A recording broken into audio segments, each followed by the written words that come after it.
The 3-0 Los Angeles Rams are preparing to take on a divisional rival for the first time this season, the 3-0 Arizona Cardinals.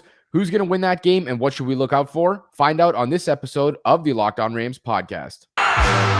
You are Locked On Rams, your daily Los Angeles Rams podcast.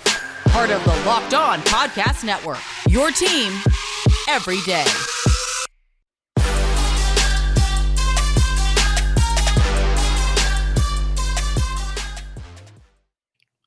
Rams Nation, what is going on? As always, it is your boy, your host, Sosa Kremenjas. I'm a fantasy analyst at PFF and your host here at the Locked On Rams podcast, your number one daily podcast covering the Los Angeles Rams and part of the Locked On Podcast Network. Welcome to your Wednesday episode here at the Locked On Rams pod.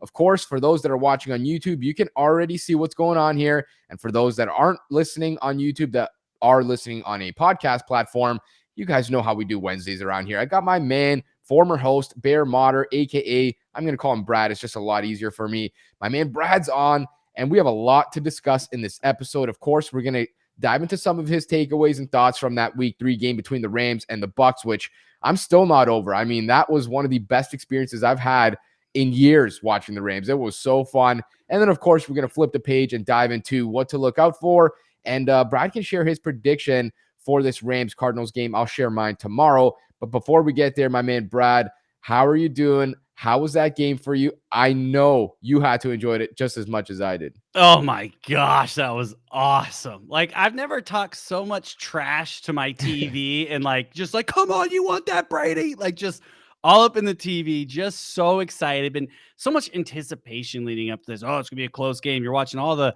national talking heads talk about how it's Brady, it's the Bucs, they're the best team, and to come out and just smack them like that was something else. Not a win like we were dealing with earlier in the season, week 1, week 2, where week 2 was a little nervous in Indy. We come out and just smack the Bucs at home. We get DeSean in the game. We hit the big shot. It is just high flying offense that's off this charts. It was awesome. Also, shout out. My mom's listening every Wednesday. Thank you, Mom, for listening. And she appreciates you calling me Brad. She's the only one she's like, what's up with this Bear thing? I can't call you Bear. So she told me she appreciates you calling me Brad. Everyone else is a little thrown off maybe, but my mom likes it. So shout out. Hello, Mom. And she appreciates that. I love it. We got to ride with Brad then. So simple enough. It's just a Freudian slip. And for me, it just comes out, it's like I can't even control it. But so, I mean, this game was great. Obviously, you loved it. I loved every second of it. We'll dive into maybe why you liked it a little bit more. You have that 5-game bet riding, which we can dive into in the later segments here when we get to your prediction and stuff.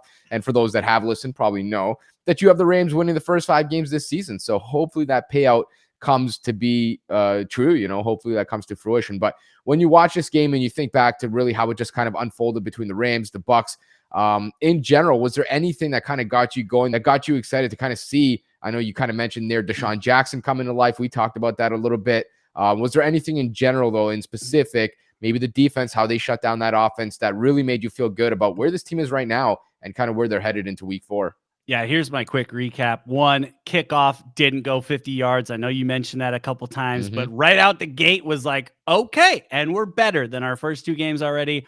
And then just seeing the punts come, like seeing our defense just also say like, hey, people in Rams Nation talk about, they give up too much yards and let them do what they do, right? Settle in. This is a group that has not gotten to play together at all, offense and defense. And you saw them start to settle in a little bit and say, hey, go ahead, Tom Brady, dink and dunk a little bit. But when it comes to third down, we're going to bring some pressure. We're going to get in your face. You talked about all the different guys that had pressures. I think that's another thing to highlight on the defense side of the ball is it was Aaron Donald and gang. And it's always been kind of Aaron Donald, but then maybe ... and gang. And this one was Aaron Donald and gang, right? They were right there. They're putting pressures on that secondary coming up. Jalen Ramsey is everywhere. And that trade every day gets better and better with his performances because there is no one like him at that position in the NFL. It's been fun to watch. We mentioned D-Jack and hitting the bomb, and it took a couple tries. The first couple, it's hard to underthrow him, but he did that, Matt Stafford, in that first shot down the field. And I'm sure he went back on the sideline and said, bro, trust me, just let it go. I will run underneath it. And that's what he did in that last one. And how does he get that time? It's a shout out to the offensive line. You spent a lot of time yesterday on the podcast breaking down how awesome these guys are. And they have been just that. And they have been awesome. So giving him the time to do that. And really, one of the stats, I don't have it because my phone is updating right now and I can't get to my screenshots I've had. But I saw something that went out that basically was comparing us to the 1999. I know some of us love to do that. Some of us hate to do that. But our offense, Matt Stafford, Kurt Warner, are on par, 9 touchdowns in the first 3 games. The only thing that was really difference was Stafford has 1 less interception than Kurt Warner did in that time. The point per game are right there. The yards per game through the air are there. Distance of target, I think, was both right around 10, 9.8-ish. So to understand that this offense is not just like hey, wow, this offense is great. This is like a historic offense through 3 games. And you've touched on that. Cooper Kupp, all the touchdowns that he's done, impossible to guard or match up against him right now. So offense, defense, everybody, special teams, Tutu Atwell taking care of the ball. That's all we can ask for him if he doesn't get a chance to return it. Johnny Hecker still being solid, which is weird because that's the one part that maybe he's just, he's going to get warmed up, but he hasn't been overly impressive, but he hasn't, other than that snafu in week 2 where it hit Scott coming back. But I'm so impressed with this team. I am so jacked up on everything. Bring on the Cardinals, bring on the Seahawks. I don't care who you line up in front of us because we're doing things different across both sides of the football field that no one's doing in the NFL right now. Best team in the league. It's easy to say. I say it all the time before we got here, but it's easy to say when you look at what we've done. I cannot disagree with you. I mean, I can't, even if I wanted to have a rebuttal, I talked about it all week. This is the best team in football right now. I know exactly what picture you're talking about, by the way, the Stafford and Kurt Warner comparison, and you pretty much nailed it there. I think it was like exactly the same. Both teams are 3-0 to start. Both guys had 9 touchdowns. Kurt Warner had 2 interceptions. Stafford only 1. I think Stafford has like 10 yards per attempt. Kurt Warner was like 9.9. So pretty much identical. And of course, it's very heavy-handed to compare a guy to the best quarterback in franchise history, a guy that won multiple MVPs, Super Bowl MVP, Super Bowl rings. I mean, the guy is obviously incredible. So yeah, but make room, Kurt. Make some room because Stafford is putting those numbers up, and there's a long way to go, right? This is compared off 3 games, so it's pretty cool off of 3 games that they're trending this way, and it's clicking. We talked about how long will it take, and here we saw it in week 3, and it was clicking, and it's only going to get better if we can stay healthy. Most definitely. And that's one of the issues here. We talked about it on yesterday's episode. For those that didn't listen, Justin Hollins, outside pass rusher, edge rusher, whatever you want to call him, outside linebacker, he actually came out of the game late into the game, I think it was, with a pec injury. And now it was confirmed that it was a partially torn pec. So he's going to be placed on IR. He's going to be out for probably the majority of the season. I'm not exactly sure what the timeline is, but yeah, they did say it's not a season ender. So he will come back late into the season. And we know this team's good. Like, let's be real here. This is a playoff team. They're playing for January and February. They're not playing for week 7. So bottom line is Hollins is going to be back probably at some point later this year. If that's week 14 or week 17, he's going to be a factor once again when it comes to the playoffs. So not exactly the worst news, but of course you got to feel really bad for a guy who, I mean, is a late round pick and solidified a starting spot and looked like one of the best players on the defense throughout 3 games. Accountable. Good. Yeah, what I love about him, you just count. You look at that position, you go, good there. Okay, next, move along. He was just there all the time. He just seemed to just do the right thing, be consistent, and be that other side of what we needed. Then he really started doing more than really what we needed from him. So, man, that's a gut punch right there. But like you said, this is the league of next man up, and that's why we have these practice squads. It's why we have these whole camps leading into it. Who can step up? That's going to be the next challenge for this defense for sure. Yeah, it's an unfortunate loss, for the time being, but Holland should be okay. He should be back at some point later in the season. And I do believe that Obo Okoronkwo can now come off of the short-term IR list, which I guess is okay. You're looking at a 1-for-1 type of situation here where you lose a pass rusher, you sort of get one back. So we'll see when or if he gets activated, when he gets back to the practice field, and how his health looks. But that's going to do it for this game. In just a second here, we're going to dive into this week 4 contest between the Rams and the Cardinals. Of course, you guys can always follow us on Twitter at QB's MEP, at LA_Rambling Bear, and at Locked On Rams, and on YouTube at Locked On Rams. And I just wanted to mention that we always appreciate you guys for making us your first daily listen here at the Locked On Rams podcast. I want to step aside for a second now and tell you about one of our sponsors here, betonline.ag. You guys have heard me talk about them so many times here, and I talked about Brad's little 5-game winning streak, so we'll see how that one pans out. I myself have some interesting bets that are looking pretty juicy right now. The Rams to win the NFC Championship game, the Rams to win the Super Bowl. If those happen to hit, maybe we'll find our way to the Super Bowl for a game. I don't know. We can't say for sure, but hopefully they can cover the ticket cost. BetOnline is going to take care of you and all your betting needs. All you have to do is go to their website or use your mobile device to sign up today and receive your 100% welcome bonus on your first deposit. Be sure to take advantage of all your favorite sports. They've got you covered for everything that you can imagine, from football to basketball to horse racing to boxing. Don't wait. Take advantage now while all the great offers are still available for the 2021 season. BetOnline, your fastest and easiest way to take advantage of all your favorite sports. That's betonline.ag, your online sportsbook experts. And one of our other sponsors for this episode, I've talked about it as well. If you're a person who drives or you fill up any kind of car with a gas tank for whatever reason, make sure to get a free app that everyone that's listening to this podcast can use. It's called Get Upside, and you can make up to 25 cents cash back for every gallon that you fill up on gas. Every time you fill up, all you have to do is just download the free app called Get Upside on the App Store or Google Play right now. The promo code is Touchdown, and you can get a bonus 25 cents cash back on your first fill up. That's up to 50 cents per gallon cash back for your first tank. Using the free Get Upside app, you can cash out anytime you want, whether that's straight to your bank account, a Amazon gift card, whatever the case is, PayPal, it all works. All you have to do is go use the Get Upside app, which is free, as we mentioned, and the promo code is Touchdown. Now, Brad, we can dive into this Week 4 contest here between the Rams and the Cardinals, and we talked about the betting here a second ago. I placed $50 on the Rams money line a few days ago on this game. That's how confident I am in this contest. I mean, that kind of gives away my prediction probably for tomorrow, but we'll dive into that tomorrow. Now, looking at, the offensive side of the ball for the Rams versus the Cardinals defense, and they look to be a better unit. Of course, they added some guys, JJ Watt, players like that. Looking at the Rams schedule breakdown series, you're 3 for 3, my friend. I'm 2 for 1. I lost out on week 3. I thought the Rams were going to lose to the Bucs. You're riding a hot streak here, so maybe the people need to listen to you a little bit more than me. So when you look at this contest and the Rams are back at home, Sean McVay undefeated against Cliff Kingsbury, and this Rams offense in general, how hot they are, how good they are, they're basically averaging like 30, 31 points per game. How do you feel about this contest? It's their first divisional game back at home in week 4. Yeah, I feel like I'm at a craps table with some hot dice, man. Just let's keep it rolling, because these Rams are making it easy on me to make me look pretty good. And with Arizona Cardinals up next, this is one of those also contests of like, hey, stay focused, right? Don't get ahead of like, we just beat the Bucs, we're unstoppable, we're gonna go to the Super Bowl. That's me and yours job, right? That's not what they need to be doing. And that's what I love about Coach McVay. You heard it in the locker room speech. He already was like, let's build on this.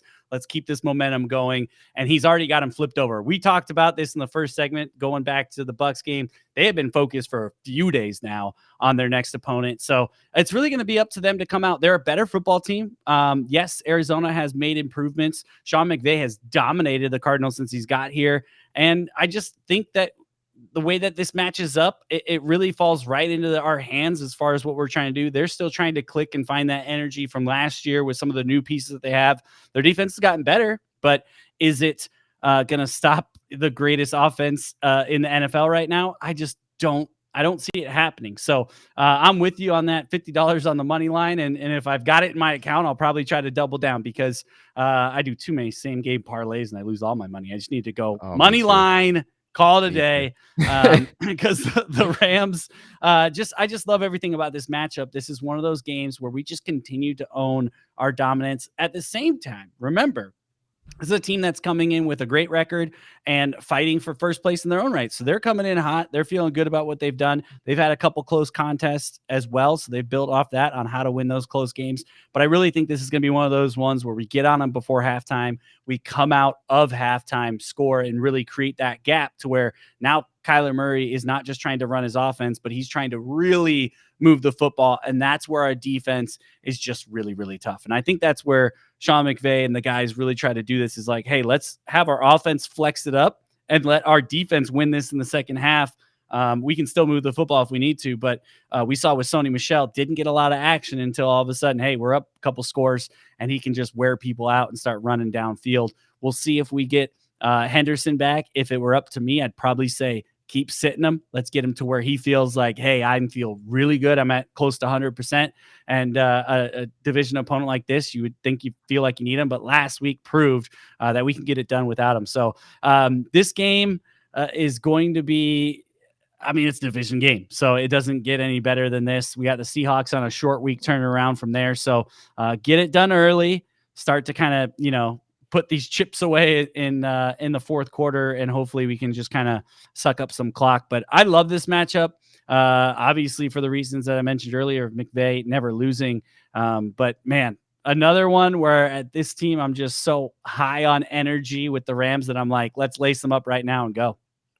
Yeah, I 100% agree with you. I really expect a strong performance from the offense. I mean, they've really not been stopped other than just kind of shooting themselves in the foot. You look at those early few passes in the Bucs game where Stafford's maybe off a little bit, maybe the receivers' communication's not right, but I mean, they left like 150 yards on the table just by missing themselves. They weren't stopped at any single point. Same as week 2, you go back to that Colts game.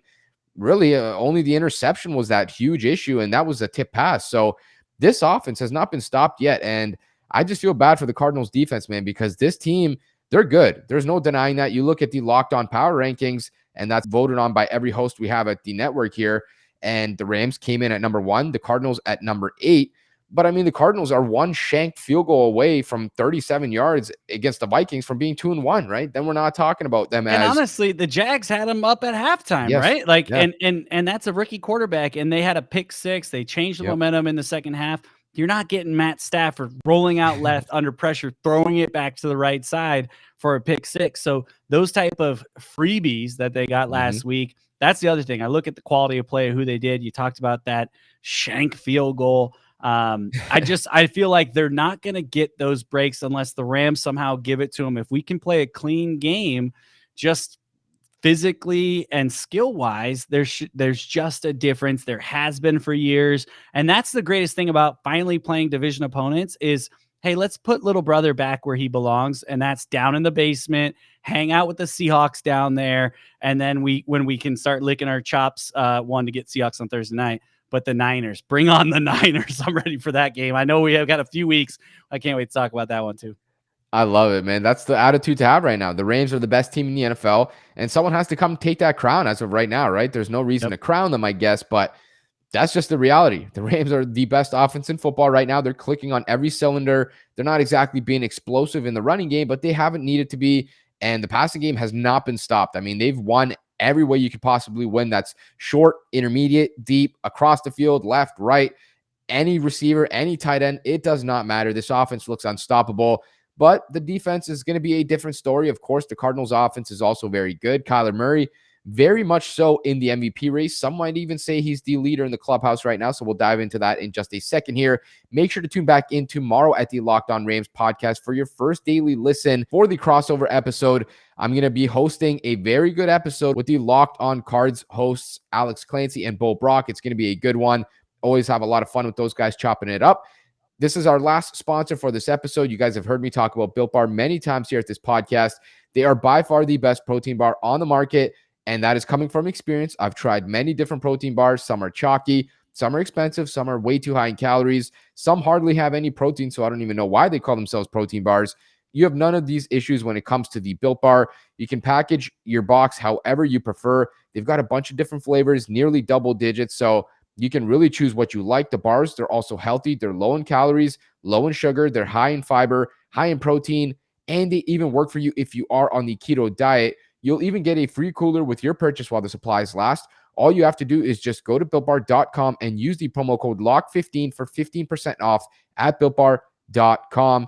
And you guys have heard me talk about Locked On Bets here many times as well. Brad and I, we just waste all of our money on same game parlays. So probably not the two smartest people on the earth. I swear I always get like half of these bets right. And then I try to get too risky and then I just drop the money at the end. So maybe not your best idea to listen to me. You should definitely listen to Locked On Bets, though. It is hosted by your boy Q and handicapping expert Lee Sterling. These guys are going to get you covered for everything you need to know about the NFL and any other game that you may be interested in betting on. All different sports, all the different lines to avoid, to take, and everything in between. You can follow the Locked On Bets podcast, brought to you by betonline.ag, wherever you get your podcasts. And now, Brad, we can pick up with where we left off here, and that is the Rams defense. These guys are coming off the biggest high you could ever come off of. I mean, you just stopped Tom Brady and the number one offense, I guess, prior to week 3, and you basically limited them to 17 points. I mean, we're talking about a quarterback that had 9 passing touchdowns in 2 weeks. We're talking about a tight end in Rob Gronkowski, 4 touchdowns in 2 weeks. Didn't really do much against the Rams. A lot of these guys were limited. I mean, the running game was non-existent. The Rams defense played so well. So going into this game, there's another tall task at hand here. Kyler Murray, potential MVP here. You know, you're looking at guys like Rondale Moore, DeAndre Hopkins, all these different names. They are very good. There's no denying that. How do you feel about how they stack up against this offense? And are you sort of expecting them to either continue with where they left off last week, or do you think it's going to maybe be a bit more of a rocky road in this one? Yeah. First, shout out to your comments. Someone was talking about you need to drink more. I'm only on here once a week, so I need to get my beer going on here. If you're not watching on YouTube, it's crack the beer. Okay. Bottoms up, my friend. Yeah. This Rams team deserves a little cheers from now and then. But here's what I'm going to say about this matchup, too, is really interesting. Think about our schedule so far. We've played Andy Dalton. He's not going nowhere. We played Carson Wentz on just a bum everything. And then we played Tom Brady. And now we're playing Kyler Murray, who is just in a complete different category of those guys as far as mobility. So the Rams are used to this.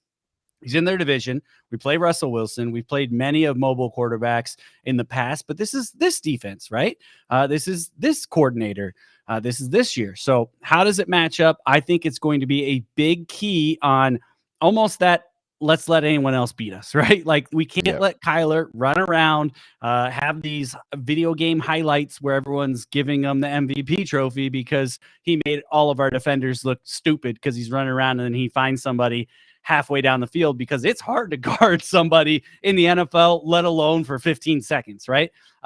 So that's going to be the big key. The great thing is Aaron Donald seems to thrive against quarterbacks like this. He's got Russell Wilson's number. He seemed to have done pretty well against Kyler Murray in his past. And the Rams in general, obviously we talked about their record since Sean McVay's been here.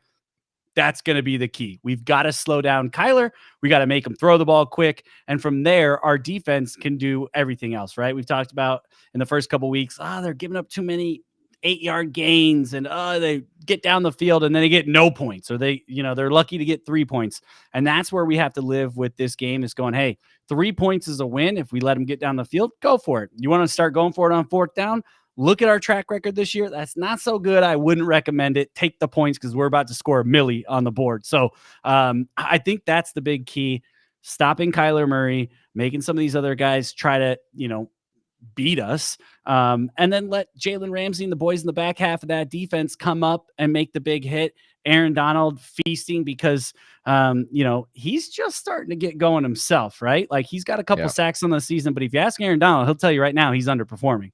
He's getting the pressures. He's getting basically held on every play. But for him, he's the player that you want on your team because it's never good enough. I would go to Aaron Donald after a 3-sack game and go, that was awesome. You got 3 sacks. You'd be like, I should have had 6. I should have had 6. That's his mentality, and you can see it on the field. So he takes every game as, takes it personal. He's a smaller guy, kind of was overlooked a little bit in that first round, even though he was a first-round pick. But he's one of those guys that, he's got, $200 million in the bank or whatever, and he's still got a chip on his shoulder, and you're like, how do you still have it? Okay, yeah, that's your thing. You're good at that. But that's what I'm looking for against his offense, slowing down Kyler, get it out of his hands fast. Don't let him run around for 25 minutes because that's when those big plays happen. Same goes for the likes of Aaron Rodgers and Russell Wilson. If they get out of the pocket and they buy some time, that's when they are game changers. So just got to keep the pressure. So whether that's sending some extra blitzes or just beating your man one-on-one, those guys we talked about earlier, that ... and they need to really help support Aaron Donald on this because Kyler Murray is the key to that offense. Oh, there's no doubt about it. I mean, it all starts with that guy. You better be ready to run. I mean, I'm still thinking back to that week 1 game, the Cards, the Titans. This dude ran left, right, back, forward, left, right, and then threw a 60-yard pass. I was like, my goodness. I'm just looking at the pass rushers on this play, And I just felt horrible for these guys. Bud Dupree, I'm watching him. He literally ran 85 yards across the field, just going left and right. And at the end, he was like, dude, I'm done. And you just see him put his hands on his knees, and it still was a completion. I was like, dude, how do you guard this? There's no guarding this. So that's the number one thing for sure. Just maintain your rush lanes. Get ready to, just be solidified with where you're headed in terms of your rush. And, of course, apply a lot of pressure. And I think the Rams feel pretty good about that because it just seems like every time they play the Cards, man, their offensive line somehow finds a way to just let everyone in. And, they're probably better this year, I'm assuming. But, man, when Aaron Donald's out there, you can never be too comfortable when it comes to pass protection. So that is obviously the first thing. The thing that I'm definitely looking at that I have circled, and we'll dive into it more tomorrow, Jalen Ramsey. Oh, I got to see number 5, man. Is he up to the task like he was last year? Of course, we know the guy's special. He's the best corner in football. Don't bother even bringing up another name. There is not even a guy in his tier. I mean, it's Jalen Ramsey, and then it's let's discuss everyone else down here. All right, those guys can duke it out. Number 5 is in his own tier. So that is the first thing that needs to be established. But when it comes to this is going to be his toughest matchup. I mean, he's going to be probably lined up across from DeAndre Hopkins a lot, I would assume, in this game. And by the way, his nickname is Nuke. So if you hear me call him that, don't be confused.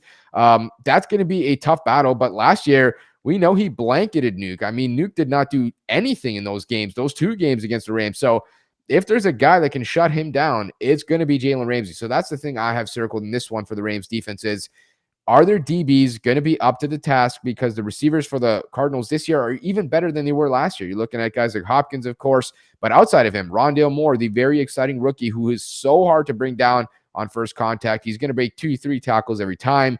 You're looking at Christian Kirk, a downfield vertical threat who's kind of established himself, even though they added AJ Green, who really hasn't done much. So clearly a very talented offense. But Brad, you got to share your prediction here, my friend. This is your time right here. You're 3 for 3, like I said it. I'm looking at the schedule breakdown series here right now. We both have dubs on the board in week 4. I'm going to let you have this one. I'll share my prediction tomorrow. I kind of think I know where you're headed here, but why don't you take it away, my friend? Yeah, I feel like going back to that prediction episode we did, it was like, all right, Rams beat them, move on to next. Like it was just easy. There was no debate on it. And I'm still feel that way. And I think it's going to be a big win. The Rams offense, I think I got to put them at least 36 points. They have not shown us that they aren't a high scoring offense. And if you look at any of those Arizona games, all those scores have been up there. They let the Jaguars almost drop 25 points on them. So I think the Rams get at least 36. I see this like a 36-23 ball game. I think they'll find a way to get some points. We saw with the Rams in this past game, they gave up a late 4th quarter touchdown. I think maybe something similar to that, but I think it's going to be a 2-score game going into the 4th quarter. I got 36-23. Rams big. I like it, man. I'm going to share mine tomorrow. I'll give you guys a sneak peek. I have the Rams winning very similar. So we'll dive into that in tomorrow's episode. But make sure to tune back in here at the Locked On Rams pod. We're going to have a good crossover episode tomorrow. We're going to learn all about the Cardinals from Locked On Cardinals hosts Alex Clancy, Bo Brock. These guys are some of the best on the network, man. It's going to be super fun to chop it up with those guys. It's going to be the first 3-way we have this season here doing our crossover episode. So that's obviously going to be fun. I'll share my prediction tomorrow. We'll highlight matchups to watch. And those guys are going to know better than Brad and I when it comes to the Cardinals. Of course, we can dive into the Rams side of things as well. But we'll get into that tomorrow. As always, we appreciate you guys so much here for listening to the Locked On Rams podcast and making us your first daily listen every single day. You guys can obviously follow us on Twitter as well at QB's MEP, at LA_Rambling Bear, and at Locked On Rams, and on YouTube at Locked On Rams as well. Please subscribe or follow to get our latest episodes, content, breaking news, and a whole lot more.